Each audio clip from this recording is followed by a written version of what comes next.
Listen closely now. Take a moment, find a quiet space, and let the outside world fade away. For what you're about to hear isn't just a collection of words, it's a whisper from the very fabric of existence, a truth waiting to be embraced. In this life, we often search for answers in the grandest of places when sometimes the most profound revelations lie hidden within the quiet corners of our own hearts. Today, we're not just sharing a lesson, we're inviting you to look inward, to rediscover the immense power that resides within you, a power capable of shaping your world and defining your journey. We hope that as these thoughts unfold, something resonates deep within your spirit. Perhaps a new perspective will emerge, a forgotten strength will awaken, or a path forward will become clearer. All we ask is that you open your mind, open your heart, and allow these words to find their rightful place. For indeed, the greatest lessons are often the ones we teach ourselves, with just a little nudge from the universe. Life, as we know it, is a tapestry woven with threads of joy and sorrow, triumph and tribulation. And through it all, we seek understanding, a compass to navigate the inevitable storms. Many have offered guidance, but few with the enduring wisdom of Epictetus, a man who rose from the shackles of slavery to become one of the most influential Stoic philosophers. His teachings, simple yet profound, offer us a radical perspective that true freedom lies not in external circumstances, but in the mastery of our inner world. Consider a man caught in a sudden downpour, his carefully planned day now soaked and disrupted.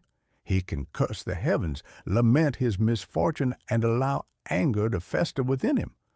Or, like the Stoic, he can acknowledge the rain for what it is, a natural phenomenon beyond his control, and choose to adapt. Perhaps he finds shelter, enjoys the unexpected quiet, or even embraces the refreshing cleanse of the rain. His reaction, not the rain itself, determines his peace of mind. This, my friends, is the bedrock of Stoicism. Understanding what is within our power and what is not. It's not about suppressing emotions, mind you, but about understanding their source and choosing our response with wisdom and equanimity. It's about building an inner fortress, not of stone, but of character. In essence, Epictetus invites us to examine our judgments, to question the stories we tell ourselves about the world. For it is these judgments, not the events themselves, that truly cause us distress. By embracing this fundamental principle, we begin to lay the groundwork for a life of greater tranquility and purpose. The Stoic path, as illuminated by Epictetus, begins with the profound realization that our inner freedom hinges on distinguishing what we can control from what we cannot, and focusing our energy accordingly. Now let's talk about desire. Desire. It's a powerful engine, isn't it? It drives us to seek, to achieve, to connect. But unchecked, it can also become a relentless master, dragging us through a landscape of perpetual dissatisfaction. The Stoics didn't advocate for the eradication of desire. That would be like trying to stop the tide. Instead, they sought to understand its nature, to tame it, to transform it from a tyrant into a willing servant. Think of a child in a toy store, eyes wide with longing for every shiny object. Their desire is pure, yet often untempered by reason. They believe that acquiring every toy will bring ultimate happiness. But we, as adults, know that true contentment isn't found in an endless accumulation of possessions. We learn through experience that joy can be fleeting and attachment can lead to sorrow. The Stoic perspective on desire mirrors this maturation process. It encourages us to scrutinize our desires, to ask ourselves, is this truly necessary for my well-being? Is this within my control? What are the potential consequences of pursuing this desire? Consider Alexander the Great, a man of immense ambition and desire for conquest. He achieved unparalleled victories, yet historians often depict him as restless, driven by an insatiable hunger for more. While his desires led to empire, one might argue they also led to a life perhaps devoid of true inner peace. The Stoic would suggest that if Alexander had tempered his external desires with an internal focus on virtue and wisdom, his legacy and, indeed, his personal contentment might have been even richer. Understanding desire, then, is not about becoming passionless, but about aligning our wants with wisdom and virtue. It's about cultivating desires that serve our growth, not our enslavement. To truly understand desire from a Stoic viewpoint is to recognize its potential for both good and ill, and to cultivate a discerning eye that aligns our aspirations with wisdom and what is genuinely within our sphere of influence. Herein lies the very heart of Epictetus' teachings, the cornerstone upon which a tranquil life can be built. It's a simple distinction, yet one that eludes so many. He urged us to categorize everything in our lives into two columns: things within our control and things outside our control. Our opinions, our impulses, our desires, our aversions, these, he declared, are genuinely ours, but our bodies, our possessions, our reputation, our status, these are ultimately not. Imagine a ship captain navigating a stormy sea. He cannot control the waves, nor the wind, nor the lightning. These are external forces, but what he can control are his actions, how he steers the ship, how he adjusts the sails, how he maintains the integrity of his vessel. A wise captain focuses his energy on what he can command, rather than wasting it railing against the tempest. Similarly, in our own lives, we often exhaust ourselves trying to manipulate circumstances beyond our grasp. We worry about what others think of us, about the outcome of events, about the fickle hand of fate. Consider the story of Nelson Mandela, imprisoned for decades, stripped of his freedom and his possessions. Yet he refused to allow his captors to imprison his mind. He controlled his attitude, his thoughts, his commitment to justice. He understood that while his external circumstances were dire, his inner freedom remained his own. This profound understanding allowed him to emerge from prison not bitter, but resolute, a beacon of hope and reconciliation. Epictetus would applaud such a spirit, for it embodies the very essence of focusing on what truly belongs to us, our inner citadel. True empowerment blossoms from the clear and unwavering recognition that our ultimate control lies solely within our own judgments and responses, freeing us from the futile struggle against external realities. Now, if we truly embrace the distinction between what is within and beyond our control, a natural and liberating consequence follows: the art of acceptance. This isn't about passive resignation, mind you, not about throwing up our hands and saying, whatever happens, happens. Rather, it's about a clear-eyed understanding of reality and a willingness to meet it as it is, without resistance or lament. For it is our resistance to what is that so often fuels our suffering. Think of a river flowing over rocks. The water doesn't fight the obstacles. It flows around them, adapting, finding a new path. It accepts the presence of the rocks and continues its journey. We, too, can learn from the river. When faced with a setback, a disappointment, or even a tragedy, our initial instinct might be to rail against it, to wish it hadn't happened. But what good does that do? It only deepens the wound. Acceptance, on the other hand, allows us to acknowledge the pain, process it, and then, crucially, move forward. Consider the Great Fire of London in 1666, a devastating event, destroying much of the city. While the immediate loss was immense, the people of London, with a spirit of resilience and acceptance, didn't dwell on what was lost. Instead, they focused on rebuilding, creating a stronger, more resilient city from the ashes. They accepted the destruction and channeled their energy into reconstruction. This is the power of acceptance. It doesn't deny the difficulty, but it disarms its power to cripple us. It transforms suffering from a heavy burden into a temporary state, paving the way for healing and growth. Embracing the art of acceptance means letting go of the fruitless struggle against what we cannot change, allowing us to free ourselves from unnecessary suffering and channel our energy towards constructive responses. So, how do we put these profound ideas into practice? How do we weave the threads of Stoicism into the fabric of our everyday lives? Epictetus wasn't just a theorist. He was a practical guide, offering techniques to train our minds and temper our desires. These aren't complex rituals, but rather simple yet powerful mental disciplines that can be applied in any moment. One such exercise is premeditatio malorum, the contemplation of evils. It sounds grim, perhaps, but its purpose is liberating.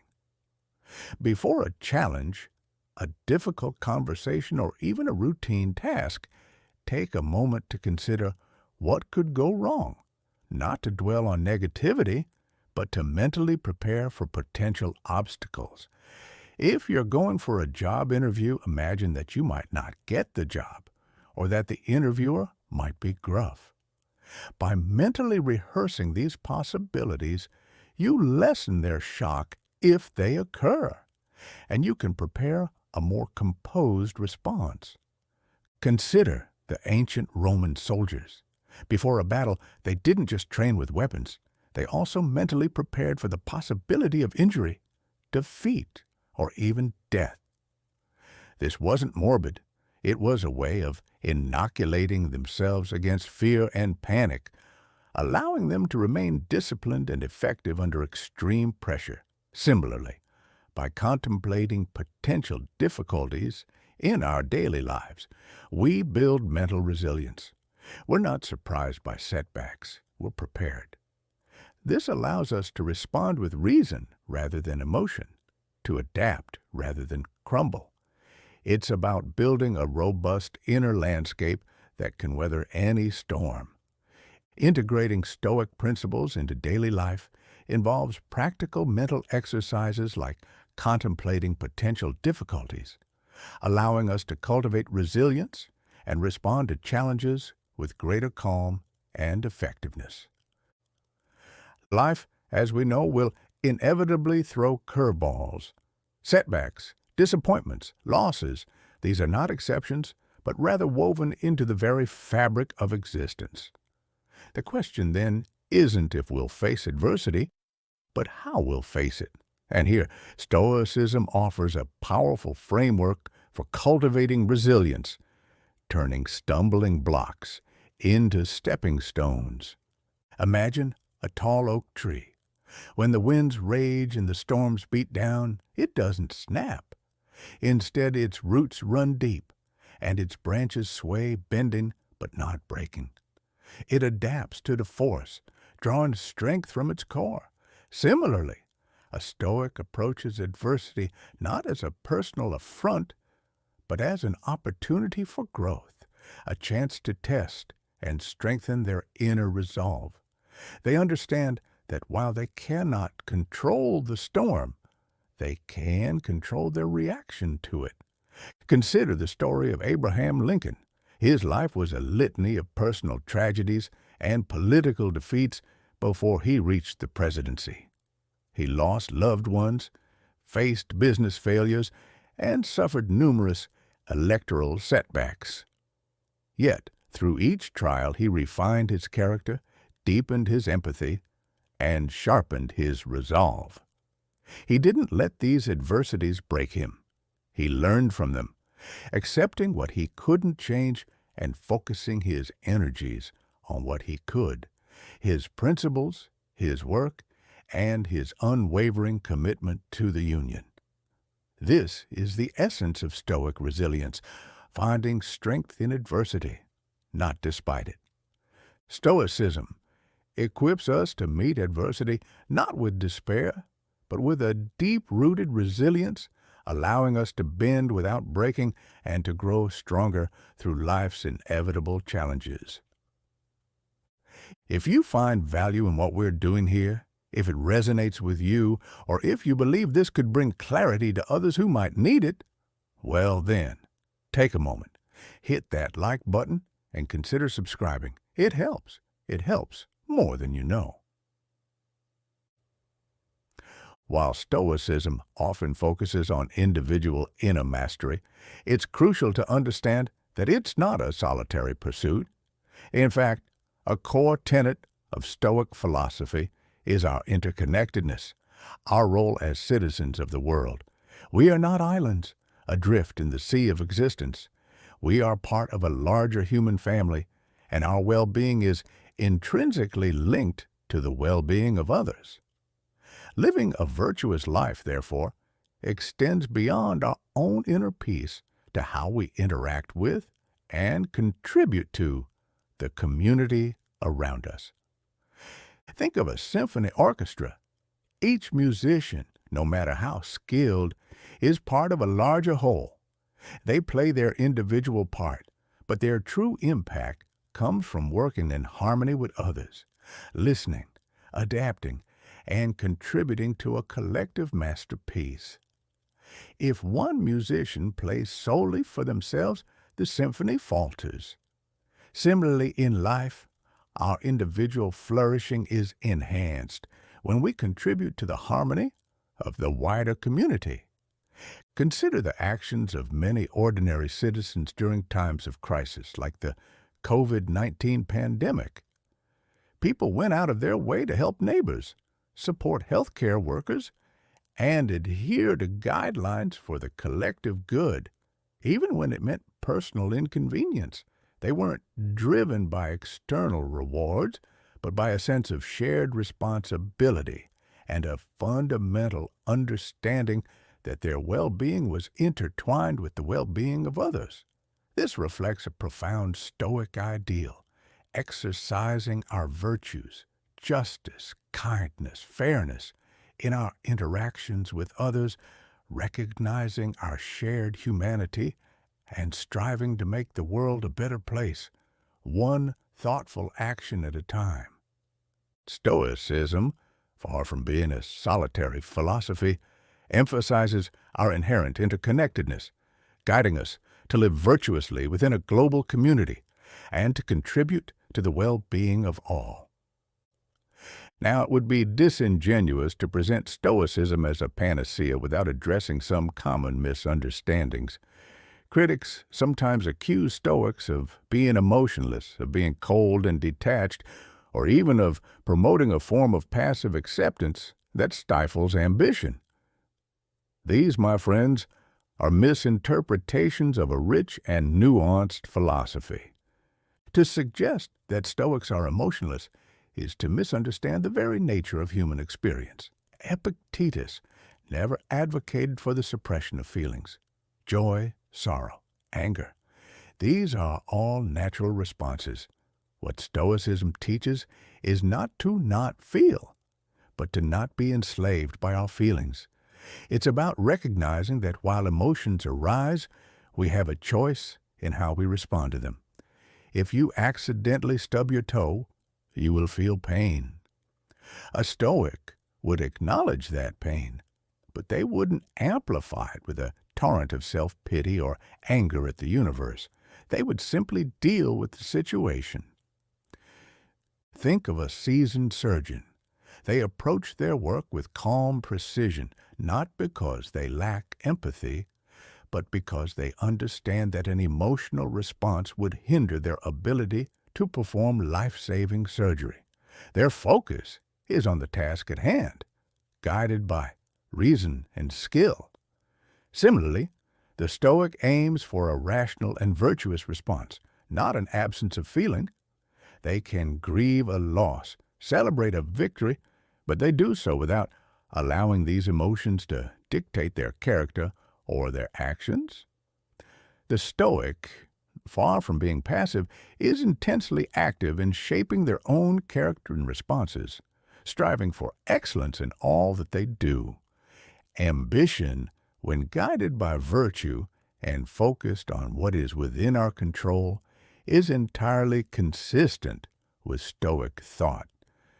Stoicism is often misunderstood as promoting emotional detachment, but in reality, it encourages a rational engagement with emotions and a proactive approach to cultivating virtue and managing our responses, not suppressing our feelings. And so, we arrive at the culmination of our journey, the profound impact of desire management on the very fabric of our lives. To truly live with less suffering is not to eliminate all pain, for pain is an inevitable part of the human condition. Rather, it is to reduce the unnecessary suffering, the self-inflicted wounds that arise from unchecked desires, external attachments, and a resistance to reality. Imagine a gardener who carefully tends to their plot. They don't try to force every plant to grow in a certain way, nor do they despair if a storm damages some of their crops. Instead, they focus on nourishing the soil, providing the right conditions, and accepting what nature brings. They manage their expectations, tending to what they can control and adapting to what they cannot. The result is a thriving, resilient garden capable of weathering the seasons. Consider the life of Viktor Frankl, a man who endured the horrors of the concentration camps during World War II.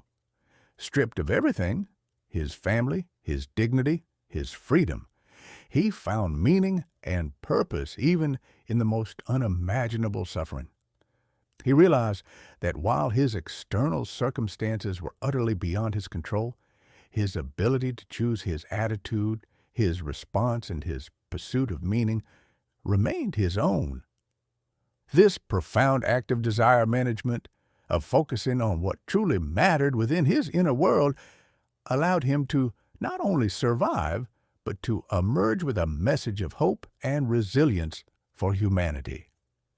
This is the promise of Epictetus's wisdom. Not a life devoid of challenges, but a life lived with greater equanimity, resilience, and inner peace. By understanding and managing our desires, by focusing on what is truly within our power, we cultivate a profound sense of freedom that no external circumstance can ever truly diminish. We become the masters of our own ship, navigating the currents of life with wisdom and grace, experiencing less suffering and more genuine joy. And that, my friends, is a journey worth taking. The ultimate reward of embracing Epictetus's teachings on desire management is a life marked by significantly less unnecessary suffering, achieved through the cultivation of inner freedom, resilience, and a profound focus on what truly lies within our control. Now you've heard these words, felt their resonance, perhaps even recognized a spark of truth within them. This isn't just theory. It's a way of living that can transform lives, lighten burdens, and empower souls to navigate the turbulent waters of existence with greater calm and purpose. If these lessons have spoken to you, if you believe in the power of managing our desires to live with less suffering, then help us carry this torch. A simple click can make a world of difference. Like this wisdom, let the algorithm know it matters. And subscribe so we can continue to share these profound insights with a world that so desperately needs them. Together, we can spread this message of inner freedom, one heart, one mind at a time. Thank you, my friends,